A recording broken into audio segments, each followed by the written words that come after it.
we are facing problems with technology today, and we all face these problems.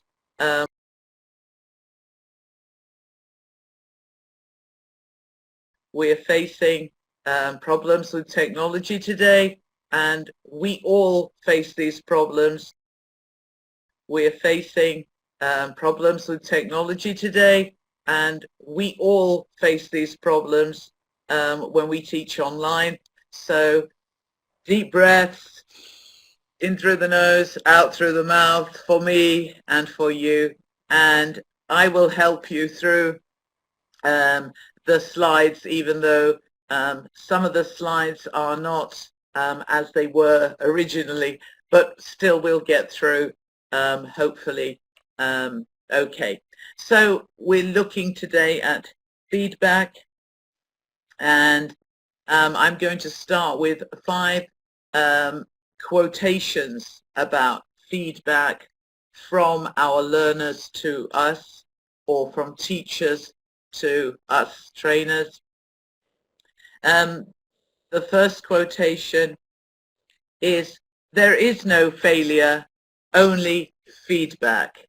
So even when everything seems to go wrong with the technology, this is feedback. It means we need to maybe research and find ways of doing things better. So we shouldn't should on ourselves. Remember what I said in the stress management seminar.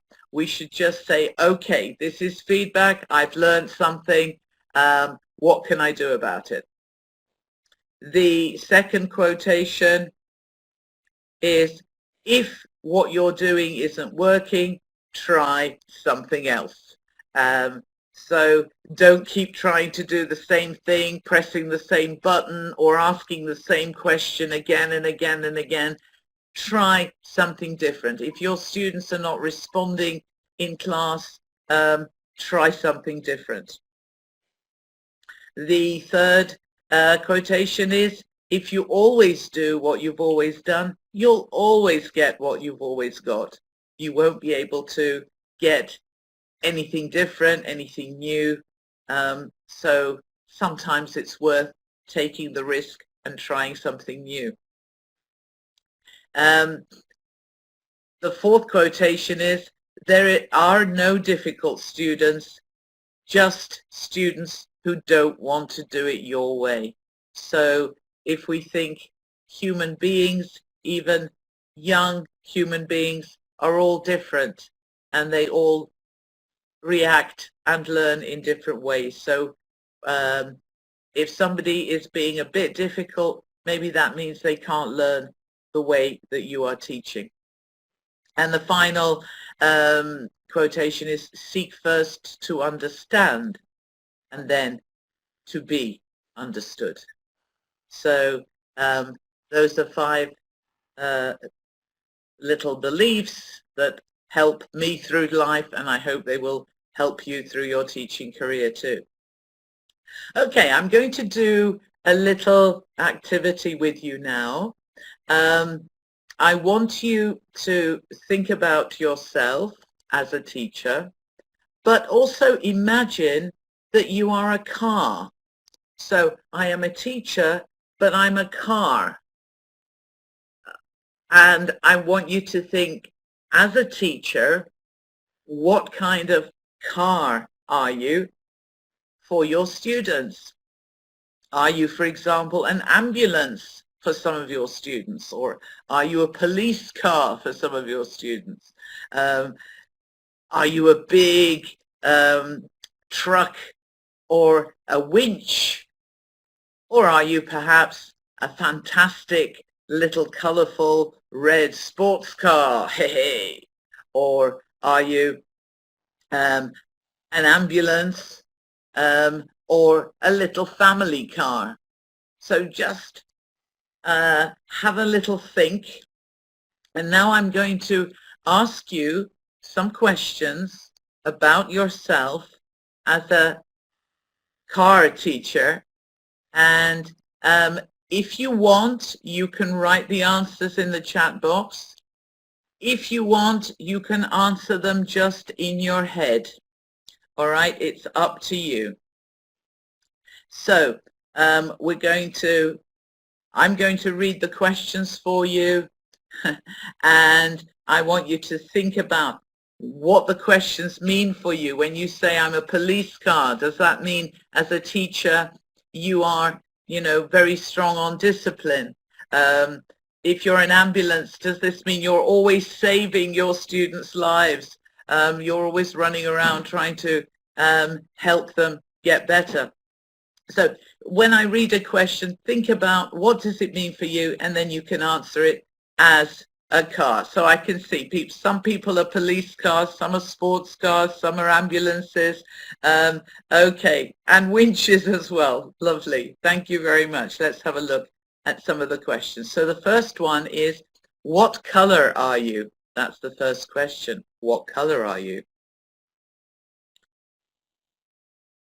The second question is, what size engine do you have? Do you have a big engine? Boom, boom, boom, boom, boom, lots of energy, very strong, very fast. Or do you have a small engine? The next question is, do you prefer driving on big motorways, or do you prefer country roads?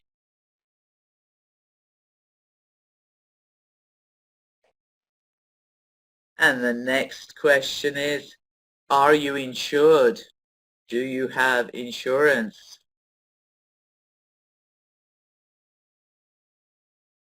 Okay, people are saying, yes, that's good, excellent.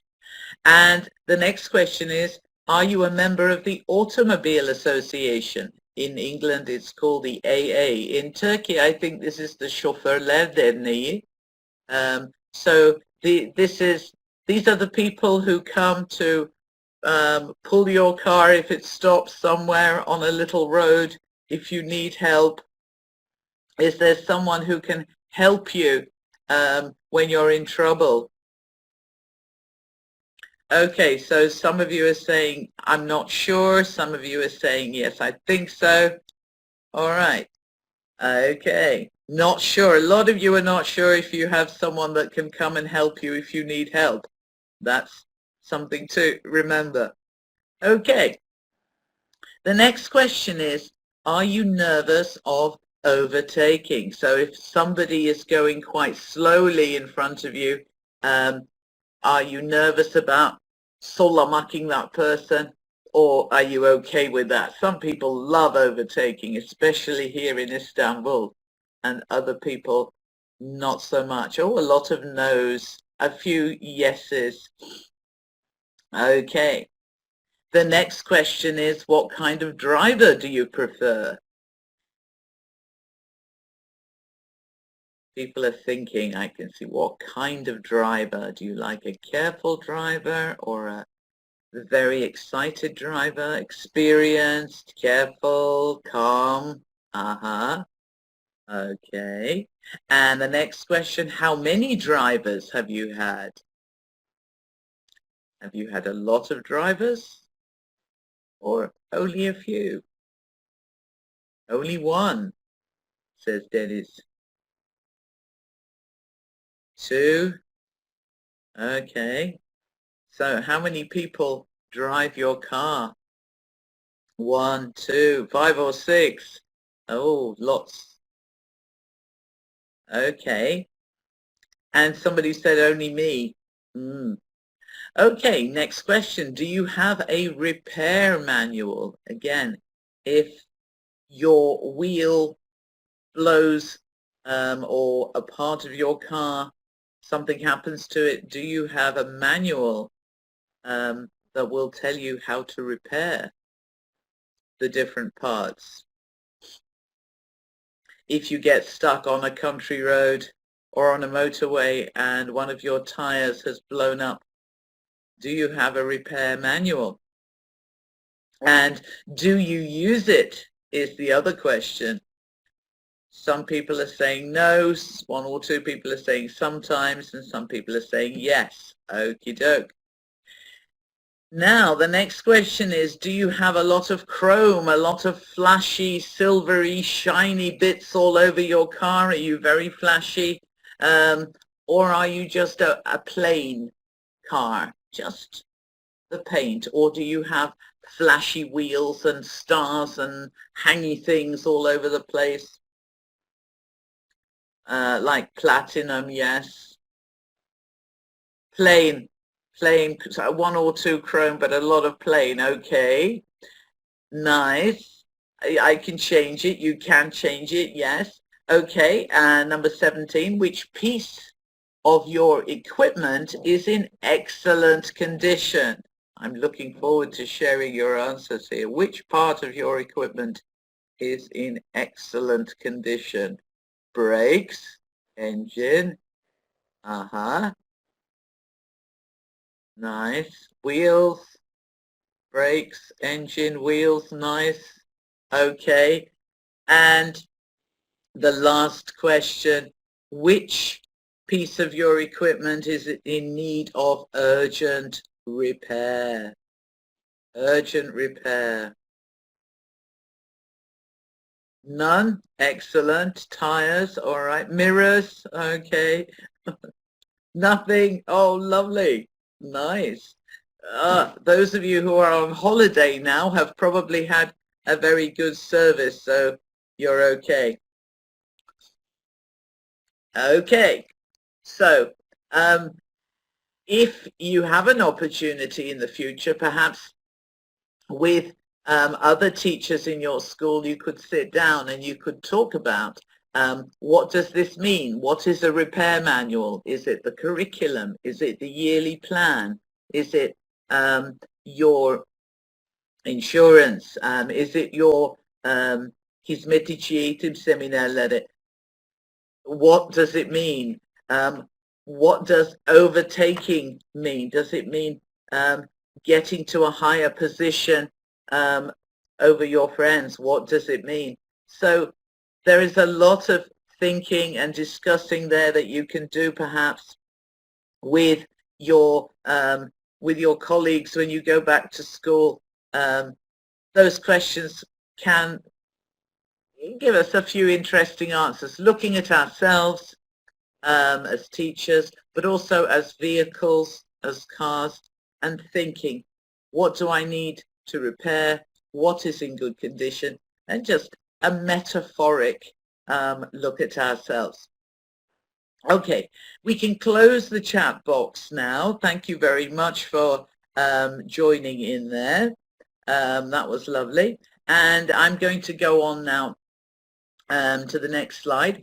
Now, it is important as teachers to be flexible. If you have heard about neuro-linguistic programming, NLP, one of the fundamental beliefs of that is to be flexible.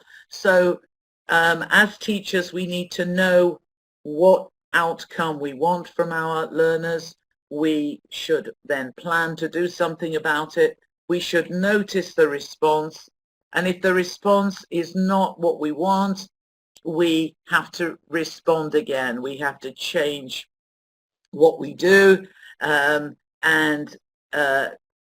eventually we will reach our goals. But we need always to be changeable and flexible.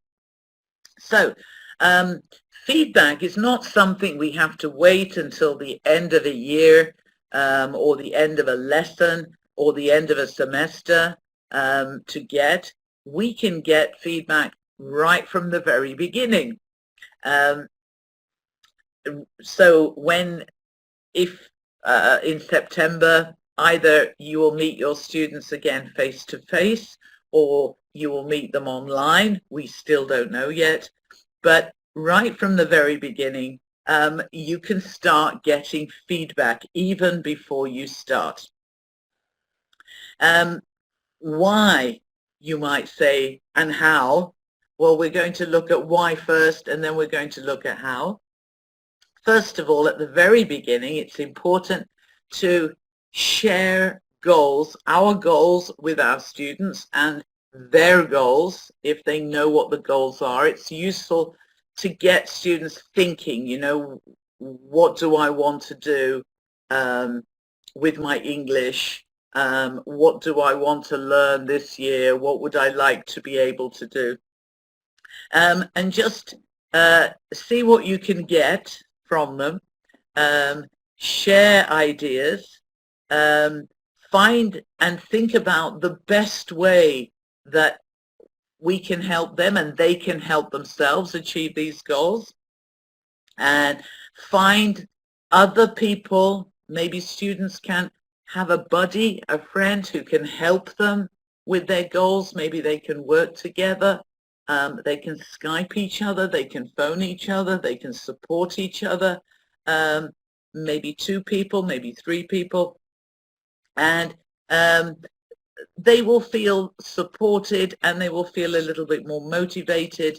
And then at the end of the year, if this is successful, everybody is going to end up feeling good. So it's important to set up this at the beginning, this setting of personal goals. Obviously, you can't do it with maybe very young learners, but certainly at lycée, learners can be thinking about something like this. You know, what do I want to do? For example, this student said to do a degree at university in technology, and so asking them to write down some of the steps that they will have to take, so breaking it down. What do I have to do? I need to study hard, I need to look for a job which I can do in the summer, which will give me some experience. Maybe I need to do a short online course. Maybe I need to find, look at courses at universities, and maybe I need to apply. And then to set themselves a time for each step, and also a little to-do list. I need to do this, I need to do this, I need to do this. So this is a very useful setting of goals which we can do with older learners. But with younger learners too, we can get them thinking a little bit. Okay, now this is one of the slides which has become a little bit mutated by the technology, but I will read through these activities with you if I can. We can open the chat box and we can, for example, do the first one together. One thing we could do with students at the beginning of the year is asking them to complete a sentence just to see what they're thinking, getting feedback from them, how they're feeling. So for example, I can ask you to complete the sentence, being a teacher these days or nowadays is, and you complete the sentence. Being a teacher these days is, yeah, okay. So I can see challenging, difficult, inspiring, hard. Yeah, I think I would agree with you. I think it's getting harder and harder, more and more challenging, very hard and difficult. So yeah, we're going to have to work hard. We're going to have to see what we can do. Okay, so you can ask students to write a sentence or two like that. Being a student nowadays, maybe get them to write it online, or write it on a piece of paper and hold it up and just share and read what the others have written. Another activity which we can do is, for example, we said students could support each other. So, for example, we could ask students to write 1 or 2 sentences like this. I want to find someone who, and this could be motivates me, who is good at technology, who has multitasking skills, who is good at grammar, who has problems with grammar, who listens to me, yeah, who is creative, could be who wants to improve their speaking skills, who wants to improve their listening skills. So students can write this down. They can hold up a piece of paper and they can look around, read each other's and see if they can find someone like them that they could buddy up with and maybe work together with on certain homework tasks and things. Another thing which we could do is, this is something which we could do it at the beginning of the semester, but usually we do it at the end of the semester, is get the students to write a letter or letters about their last year. And the letter is going to be to the next class who is going to come to take their place. So students from 4B can write, who are going into 5B, can write to their friends who are coming up to 4B, 4B, and tell them how the year was, what was good, what wasn't so good, what did they enjoy, what didn't they enjoy, what did they like, what didn't they like, what did they learn about themselves, etc. Yeah, somebody says we've done this to other students in different parts of Turkey, but I think it would be really good to get a letter when they come at the beginning of the year from the class that came before them, kind of telling them what to expect.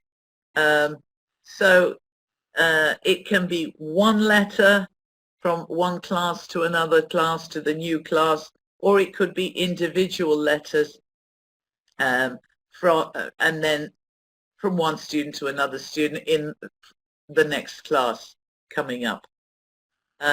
It can also be a letter from you to your class saying, welcome to the new class, and this is what we are going to be doing this year, and inviting a reply if they want to.